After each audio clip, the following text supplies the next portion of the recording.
সমুদ্রপৃষ্ঠ থেকে প্রায় ১৬,৫০০ ফুট উঁচুতে বরফে ঢাকা উত্তরাখণ্ডের এক নির্জন উপত্যকা। ট্রেকার আকাশ যখন হাড় কাঁপানো ঠান্ডা আর ঘন কুয়াশা ঠেলে রূপকুণ্ড হ্রদের পাড়ে পৌঁছালে, তখন চারপাশ একদম নিস্তব্ধ।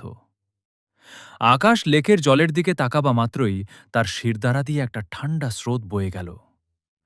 গ্রীষ্মের হালকা গরমে হ্রদের বরফ গলতে শুরু করেছে, আর সেই স্বচ্ছ জলের নিচে এবং পাড়ের পাথরের খাঁজে খাঁজে ছড়িয়ে ছিটিয়ে রয়েছে শত শত মানুষের কঙ্কাল আর মাথার খুলি। কোনোটা অক্ষত, কোনোটার গায়ে আবার এখনও লেগে আছে শুকিয়ে যাওয়া চামড়া আর চুল। তবে কি লোকগাথাই সত্যি?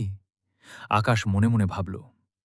স্থানীয়রা বলে, নবম শতাব্দীতে কনৌজের রাজা যশোধবল তার গর্ভবতী রানী ও অনুচরদের নিয়ে নন্দাদেবী দর্শনে বেরিয়েছিলেন, কিন্তু রাজার অহংকারে দেবী রুষ্ট হন। হঠাৎ আকাশ কালো করে ধেয়ে আসে এক ভয়ানক দুর্যোগ।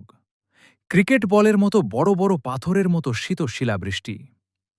মাথা গোজার কোনো জায়গা না পেয়ে প্রকৃতির সে নির্মম তাণ্ডবে এখানেই সলিল সমাধি ঘটেছিল পুরো দলের। হঠাৎ এক ঝলক কনকনে হাওয়া এসে আকাশের মুখের ওপর আছড়ে পড়ল। তার মনে হল ফিসফিস করে হিমালয়ের বাতাস যেন এখনও সেই ১০০০ বছর আগের আর্তনাদ শুনিয়ে যাচ্ছে। প্রকৃতির এই ভয়ঙ্কর সুন্দর আর রহস্যময় রূপ দেখে স্তব্ধ হয়ে দাঁড়িয়ে রইল আকাশ। রূপকুণ্ড আজও তার বুকে লুকিয়ে রেখেছে এক নির্মম ইতিহাসের নীরব সাক্ষী।